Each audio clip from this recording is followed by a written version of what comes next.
Welcome to Korean True Crime with me, your host, Mimi Mizuko. Today's topic covers the mysterious disappearance of a college girl. The suspense is nauseating as the police unravel clue after clue until the trail runs cold. Before we start the show, Korean True Crime now has a Patreon open that is new, and a special shout out to our very first patron of the show, Vix Mac.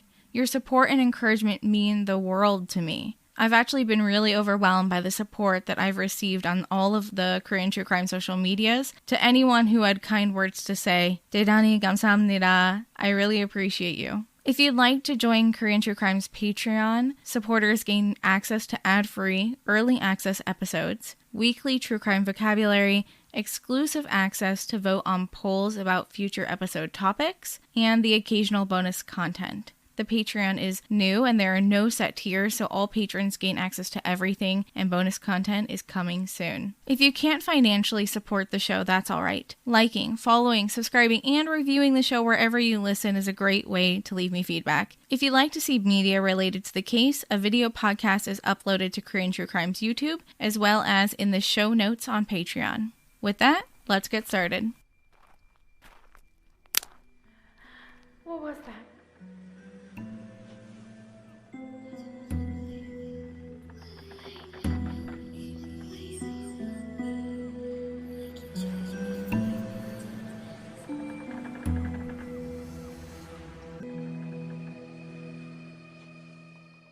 All names used in today's episode are pseudonyms, selected from the common names in South Korea at the time of the victim's birth. Victim names are generally not released in South Korea to give the family privacy. Perpetrator names are not released until after they are found guilty. In this instance, the victim's name was leaked by classmates, but to protect the family's privacy and respect the victim, I will not be using her real name. Our case begins in 2004 in Hwaseong, a district within Gyeonggi-do. Gyeonggi-do is the most populated province in South Korea. It includes Seoul and the areas surrounding Seoul. A lot of the cases that I cover in Korea occur in Gyeonggi-do just because of the massive population. Of the 51 million people that live in South Korea, half of them live in Gyeonggi-do. 10 million of those people live just in Seoul alone. If you've never visited South Korea, Seoul is just a little bit smaller than New York City, but has double the population density. There are going to be a lot of locations mentioned in today's episode, and if you're like me and have a tough time visualizing maps in your head, this may be rough, so I'll do my best to describe locations in relation to one another. On the morning of October 27, 2004, a 20-year-old college student named Eunji was leaving her Chinese class after taking a midterm at Gyeonggi University. She was a sophomore in college studying tourism, and she had just returned from studying abroad in China for 6 months. Eunji was the eldest daughter with 2 younger brothers that she helped care for. When she was in high school, she had been her class's student president, but she always preferred spending time with her little brothers and her family over club activities. Her friends remembered her as, quote, a student that was so smart,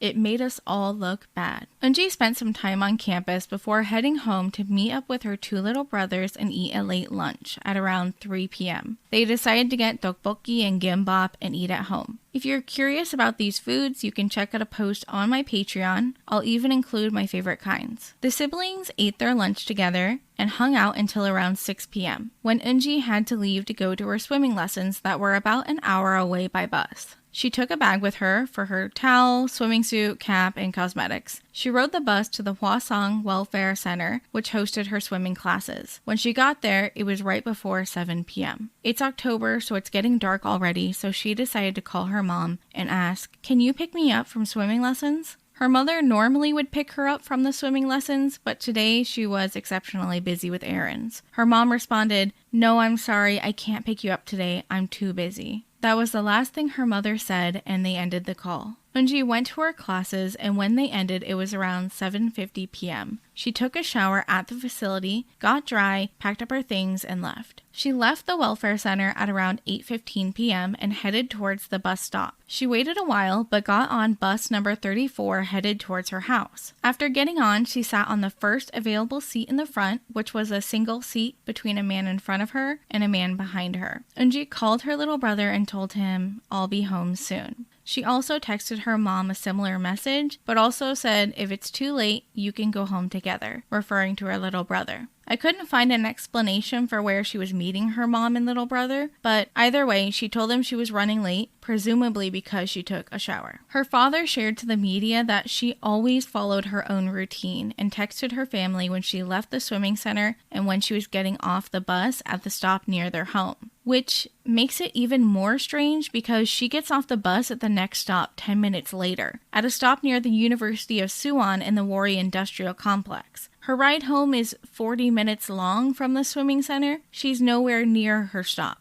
She was actually still more than 2 kilometers away from her house, but the bus took the long way around that made the trip last longer. From what can be seen on the bus's CCTV footage, you can see her stand to get off the bus with a few other people, including the man who is sitting directly behind her. She gets off at 8:35 p.m. The camera only shows the front doors and the first 3 rows of the bus. She was sitting in the 3rd row, so when she gets off the bus, you can see her through the windows and you can see she heads to the left, back into the view of the camera. And the man who also got off is a few paces behind her, but they're not walking as if they're together. They do walk in the same direction out of the scope of the camera as the bus continues its route. This bus stop is just outside of the University of Suwon. It's a really nice downtown area for students to hang out. Eunji had been here before with her friends and with her family, so she knew the area fairly well. This particular stop has an unofficial area for taxis that linger waiting for customers, so while we can't know what Eunji was thinking, she may have decided to get a taxi to avoid the cold or to make her trip faster. If she had gotten off the bus here, somewhere she knew there were taxis, it would have been a 5 to 10 minute taxi ride to her house, which would make the trip considerably shorter. She could have done this to potentially get home on time since she had texted her mother that she was late to something. Unfortunately, we won't really know why Eunji got off the bus early. She typically would leave the swimming center 8 p.m. and get home a little bit before 9 p.m. Eunji's mom had called her phone at 9:05 p.m. when she hadn't heard from her. It isn't too long after when she's normally home, but she wasn't responding to texts her mom had sent her. When she called Eunji, the call went straight to voicemail, either because the phone was dead or the phone was turned off. Her mother assumed that her phone had died. Her family was a little bit annoyed, but also pretty worried because she wouldn't go somewhere without telling them. Her mom waited 2 hours, and at 11 p.m., she decided it was time to contact the police. On the call to the police, Eunji's mom said, "My daughter, who went to swimming classes at 7 p.m., hasn't come back yet. She told us at 8:25 that she was coming home, and at 9:05 I called her myself, but the phone says the power is off. Please help us find my daughter. This isn't like her." An officer arrived to their house and they filed a missing persons report. The officer and his partner searched the neighborhood and the entire walk to the bus stop for her, but they ended up concluding their search a few hours later at 3 p.m. when they couldn't find her.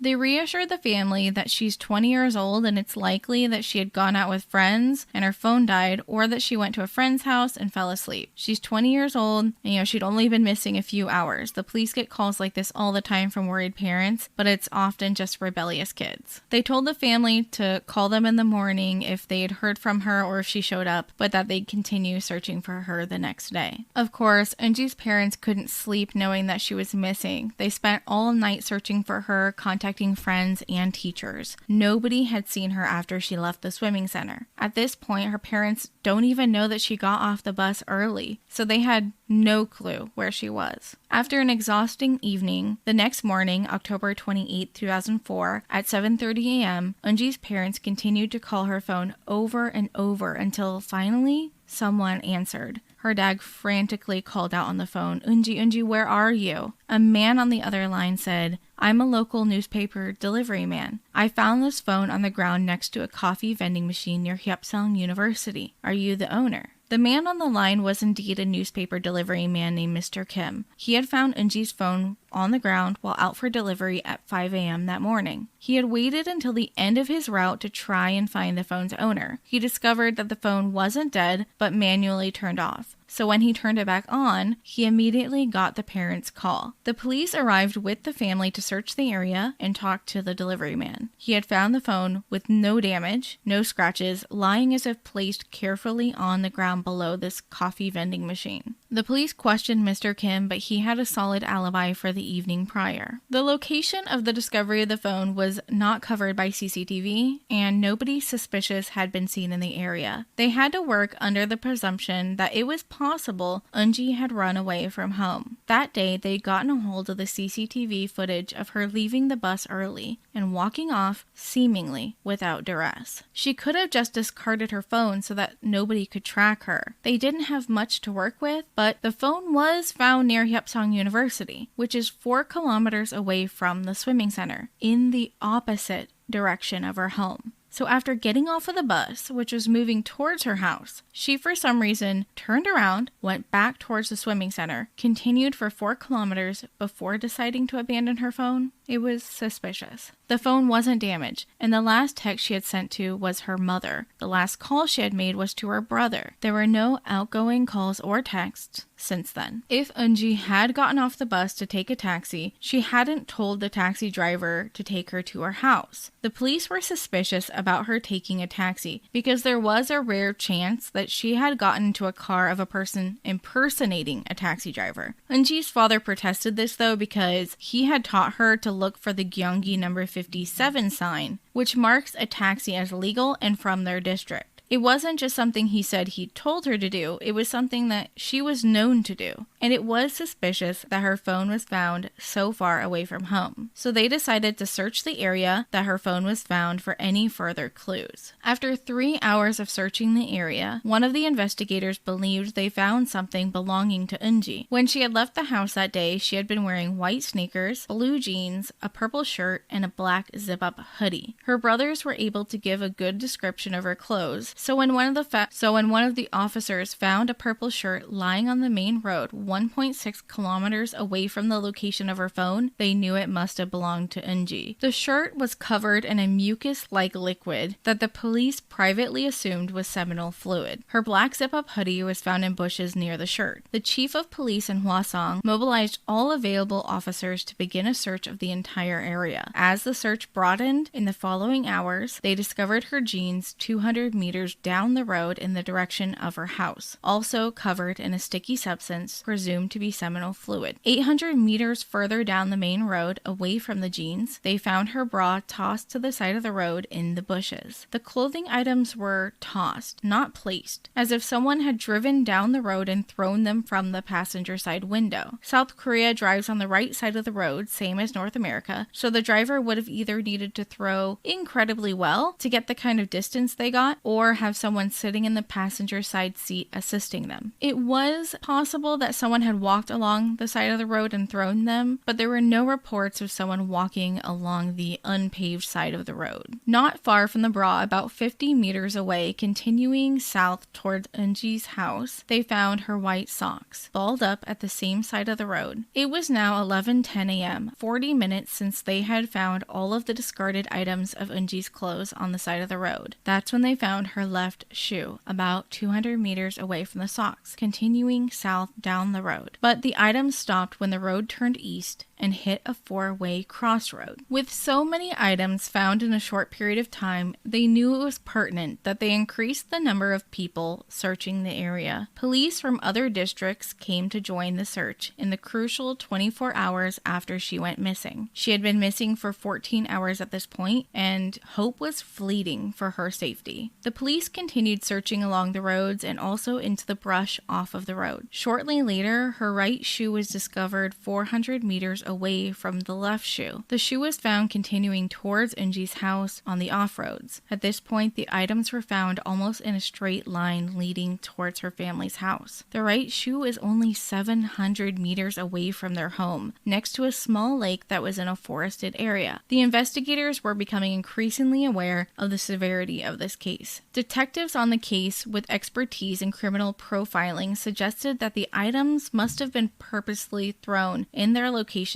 as a trail towards their house to either mock the family or the police. They believed that the perpetrator of the kidnapping was trying to communicate, "Do you really think you can catch me?" 5 hours passed since the discovery of the cell phone. Eunji's white undershirt and her cosmetic bag were discovered at 4 p.m. 19 hours had passed since she was expected to be home. Whoever placed these items did it very quickly after kidnapping her, and the police feared that she was already dead. As time went on, on, the search continued to grow and volunteers joined the search. Flyers were distributed citywide with Eunji's face and a number to report any information. They used a recent picture of her with long black hair, short bangs, standing in front of the city's landscape. At the top of the flyer was a reward for any information that led to the police finding her. The reward was for 1,000,000 won, or 10 million won, which is roughly $9,000. The chief of police led a meeting each morning of the investigation to update the detectives and the public about the case. He made a public statement every day to update the public about what was happening in the investigation. 3 days later, on October 31st, 2004, at 12:30 p.m., the ground search revealed another item belonging to Eunji. Her swimming cap and goggles were found in the brush alongside a small road leading to the lake near her family's house. 3 hours later, they would find her gym bag and swimsuit on that same back road.